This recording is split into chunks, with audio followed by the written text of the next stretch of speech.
పెదకూరపాడు నియోజకవర్గంలో ప్రజాభిమానం చూస్తుంటే రాష్ట్రంలో 2019 ఎన్నికలు రిపీట్ అవటం గ్యారంటీ అనిపిస్తోందని పెదకూరపాడు శాసనసభ్యులు శ్రీ నంబూరి శంకర్రావు గారు అన్నారు.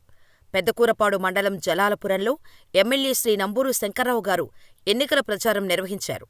స్థానికులు ఎమ్మెల్యే గారికి పూలతో ఘనస్వాగతం పలికారు. అందరికీ అభివాదం చేస్తూ ముందుకు సాగిన ఎమ్మెల్యే గారు స్థానికులను ఆప్యాయంగా పలకరించారు.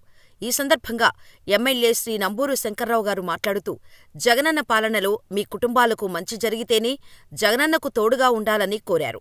చంద్రబాబు పాలనలో జరిగిన అభివృద్ధికి, అందిన సంక్షేమానికి, జగనన్న పాలనలో జరిగిన మంచికి తేడా చూడాలని కోరారు.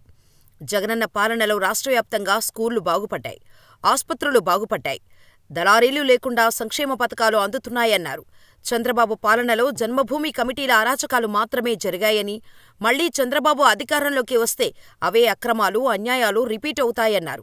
ముఖ్యమంత్రి పేదల కోసం 125 సార్లు బటన్ నొక్కి సంక్షేమ పథకాలు అందించారన్నారు. ప్రజలు కూడా కేవలం 2 సార్లు బటన్ నొక్కి రుణం తీర్చుకునే సమయం వచ్చిందన్నారు. తమను మరోసారి ఆశీర్వదిస్తే నియోజకవర్గాన్ని మరింత అభివృద్ధి పదంలో నడిపిస్తానన్నారు.